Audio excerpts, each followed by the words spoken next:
Paul Tracy, just 24 years old, being taught by Mears, and an amazingly aggressive move around Guerrero. Now a fight for second place develops as Emerson Fittipaldi comes up alongside of Scott Goodyear, the Canadian that we expect so much out of this year. Won his first IndyCar race at the Michigan 500 last year. Now with the two cars, the 250 cars look the same. There's Tracy behind Emerson Fittipaldi, both of them the same. Now that's not going to make any difference with the teams, because Tracy, if he can, is going to go right on by Emerson Fittipaldi. So Fittipaldi comes inside of Scott Goodyear, and he moves past Goodyear, picks up second place. Now Paul Tracy begins the attack on Goodyear. Paul Tracy, Scott Goodyear had a second at Indianapolis last year and a first in the Michigan 500. You see him being menaced now, but he too is a hot oval driver. Paul Tracy around Scott Goodyear, and he moves into third place. And notice, Paul, that Tracy has been doing outside passes. That means that he's got his car working better, at least right now on the outside. There he goes again on the outside, than he does on the inside. Already here on lap number 7, as we watch the two Penske cars, we have begun to overhaul the slower traffic in the field. Phoenix is very short. The pace is incredibly fast here. So it's Mario Andretti that jumps from the outside of the front row and picks up the lead and already begins to pull away. In second place is Fittipaldi and Paul Tracy. After this message and a word from our ABC stations, we'll return. Back at the Valvoline 200 in Phoenix, Arizona, as we're watching a tremendous battle right at the front of the field. And it's a fight between teammates in the Penske cars. Emerson Fittipaldi sits in second right now, but his teammate, the younger Paul Tracy, is right behind him and challenging him here on the straightaway. Now Paul Tracy comes alongside of Fittipaldi, and Paul Tracy goes around Fittipaldi just that quick and picks up second place. So two things you got to know about Paul Tracy. He did more testing during the offseason than anyone else, and he set the fastest time in warm-up this morning. He's really hooked up. And now he has Mario Andretti, the leader of the race, just in front, and they come off the corner 3 abreast, and Paul Tracy picks up the lead of the race. An amazing set of passes, first for second and then for the lead, and look at Paul Tracy running through traffic now, begins to pull away. An incredible run. Now, let's go down to the pits. Jack Arute has a special alumni of this race. Well, it's been the first time that I can recall, Paul, that we've ever seen a credential like this. Also, it's the first time we've ever seen Rick Mears at Phoenix not in the cockpit of the car. Rick, a lot of people say you've become the mentor of this team, specifically for Paul Tracy. Some of those moves out there look familiar to me. They look like yours. The Marlboro car is working very well. He's doing a great job, and we felt like we had a very good race set up, and as it got hotter and the track conditions get worse, we think it's going to be even better. So we're very pleased, but it's going to be a long day. How tough is it for you to be in this role now? It's really not. I'm very pleased with my decision, and I'm happy here, and I've been enjoying it, so things are going well. Paul? Rick Mears won 3 times here at this track. And there is Emerson Fittipaldi beginning to close up now on the second place car of Mario Andretti. So Fittipaldi now with a challenge, trying to put the Penske team 1 and 2.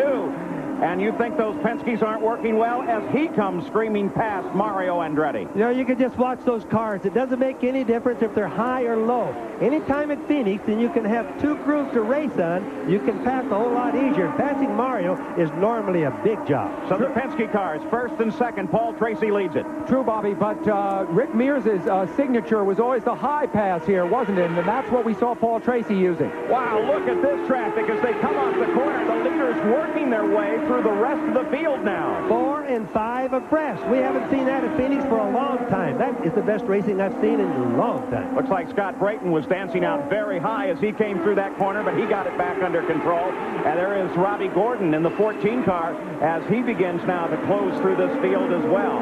Good battle for a moment there, and then it broke off between Scott Goodyear and Roberto Guerrero. If you can pick them out of the middle of that, and some incredible racing being done here. Just all the field working together. You now ride on board with little Al. Al qualified in the 7th row, not doing terribly well so far. And you can see he's mired up in traffic that you would not ordinarily expect to be holding him up. Traffic, one of the most difficult problems here at Phoenix. Bobby, you've raced literally thousands of miles here. Trying to get your pace, keep your speed up, and yet run past slower cars is pretty difficult. Oh, it's the worst track that I think they run on, Paul, for traffic. But today, we're seeing passing. Look at that right there. 3 abreast running through the corners. Now, you don't normally see that at Phoenix, so it shows that the tires are working better. Goodyear came up with a new tire this year, and that's really helped them. It picked them up about half to a 3/4 of a second per lap. But you can tell by the racing that they can run side by side, and the tires are probably the biggest factor. You saw, too, that Scott Goodyear got around Emerson Fittipaldi and is now around Mario Andretti and is now in pursuit of Emerson Fittipaldi. Paul Tracy still the leader of the race, and he is gobbling up ground at an incredible rate. Paul Tracy would... That's Cheever is in the pits. Eddie Cheever, it was 23rd when he came in. He's changed tires and gone back into the action. Bobby, what do you think that might have been? Well, obviously he's got something wrong. Just changing tires means that he thinks something was bad. Probably thought he had a flat. So he comes back in, gets it changed, and we'll see what happens to him now. Robbie Gordon, if you're keeping track of the A.J. Foyt car, has moved from 20th up to 7th place. So the car is finally working this weekend. Let's go pit side and Gary Gerald. Quick note on Mario Andretti. Had electronics problems. They had to change the engine after the morning warm-up session. It's working fine, but Mario wants more wing in the car. They'll make that adjustment on his first pit stop. Also, Danny Sullivan, we understand the throttle is sticking. He's having to work it, release it with his toe. So Sullivan has got a handful and a footful, it sounds like. That's very difficult to do here. You know, it's so precision, Paul, and how you back off going into the turn. When you do have to back off for traffic, it really will mess up his speed a bunch. Fortunately, Bobby, the throttle pedal is configured in such a way, unlike a passenger car, that you can do that. Yes, they have a toe strap, a little strap that goes around your foot so you pull your foot back to shut it off. Look at Scott Goodyear as he comes up and finally overhauls Fittipaldi. He used this traffic in front of him to get it done, and his momentum carried him right up to the back of Bobby Rahal and Scott Brayton. You know what he did is he caught Emmo sleeping. Emmo didn't see him coming. Emmo got up behind the traffic, and I'll bet he never saw Scott coming by. Now looking back from Rahal as we see Fittipaldi with Teo Fabi just behind him begin to close, and Rahal goes a lap down to the leaders very early on in this fight. Let it be remembered that Rahal, right there in the center of your screen, we're on board with him now, won this race last year, and his success on the 1-mile ovals was the centerpiece of his championship effort. He is not doing well here today, and this is going to imperil his chances for defending his championship. You know, Sam, last year they had something. They had a Lola car last year. They had something that nobody else had because they outshined everybody here by a bunch. Very much the same way that Paul Tracy's doing today. Let's go to the pits. Jack Arute has this update. Well, Paul, that pass by Emerson Fittipaldi losing that position, well, listen to this. He's reporting to his team that he is having some problems with the boost on the engine. He is getting slower and slower as the race progresses. They're not quite sure what to do about it. They're just going to hope that he can tough it out. A great shot, too, from Bobby Rahal's onboard camera as you see the rest of the field working past him as we keep an eye here on Emerson Fittipaldi. We can go back and take a look at that pass. Now there is Scott Goodyear working behind Fittipaldi. He moves to the outside. Fittipaldi takes the normal line into the corner. Now you can see Emmo didn't expect that to happen. Emmo was watching Fabi, the yellow car right in front, the Benzoil car. He was watching that car so he wouldn't touch him going the turn.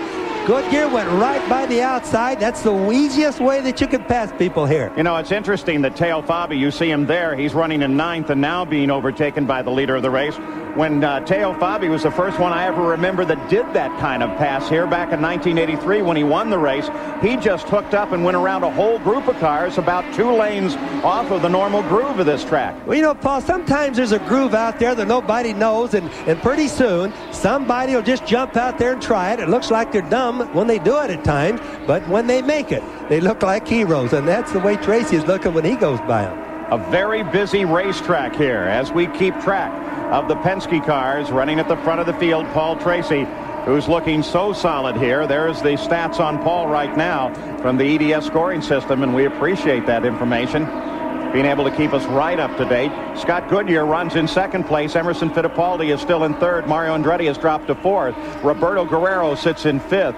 In 6th place now is Robbie Gordon, so he continues to come forward. Last year, Paul Tracy finished 4th in this race, and it was by far his most substantial achievement in racing up to that point. I think he has a special feeling for this place, and he's demonstrating it now.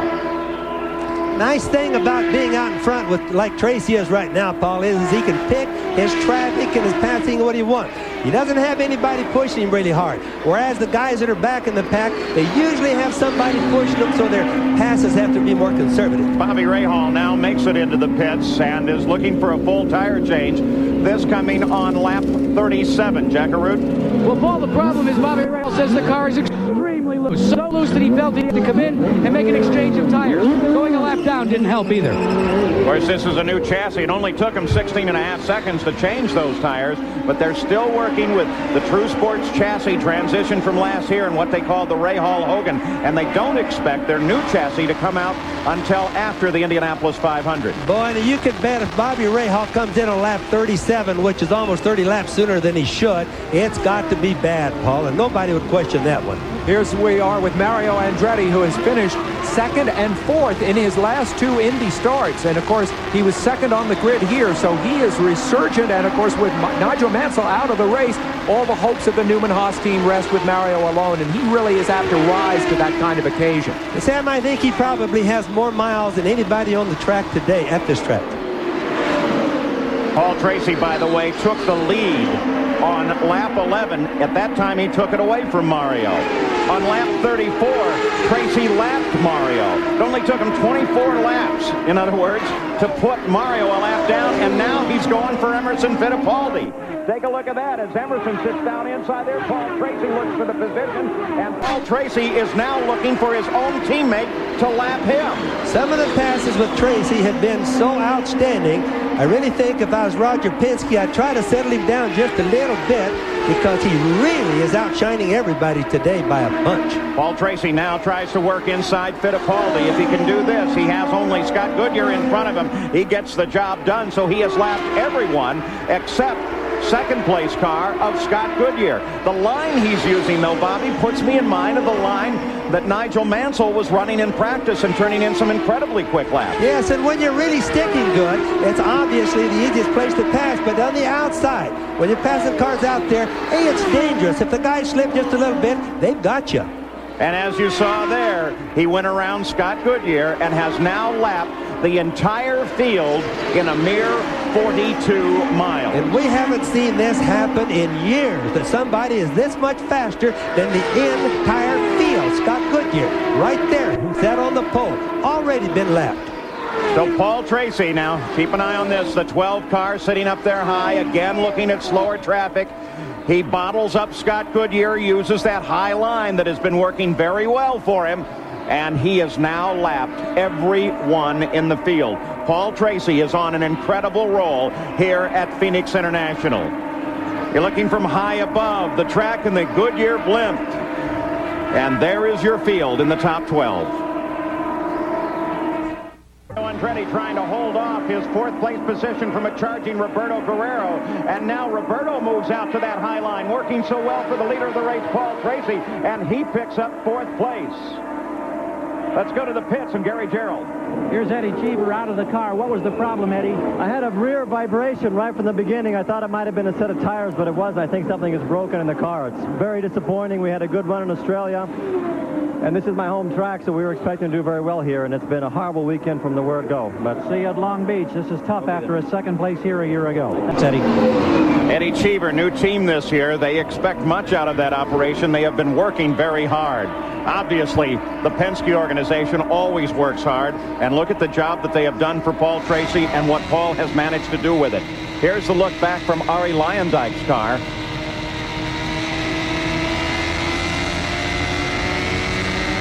As we give you the running order after 52 laps, and you saw Robbie Gordon as he came up to overhaul Luyendyk. Robbie Gordon, that's actually a pass on lapping position. It wasn't a pass for position. Gordon now runs in fifth place as he just managed to move around Andretti. And this is Scott Brayton in the pits. Apparently something seriously wrong at the back of his Amway car. Yes, it is. When they pull that hood off, you might as well just know there's something bad wrong. They're Danny Sullivan with a problem as well. Another one. And I don't think it's the heat getting to them, Paul. I think it's early in the year, the type of problems they have. You got to remember, around here they're turning 13, some of them 13,200 RPM almost all the way around. They don't change much speed. You can tell by how fast Mansell went in and crashed by how fast they go all the way around. Apparently they're working now with that throttle that Danny was complaining about. You can see they have the cowling off at the top, and they've been telling him with hand signals, try it now, let's see if we can get it to return. These throttles are operated on a real nice sealed cable, but sometimes they go all the way through the chassis from way up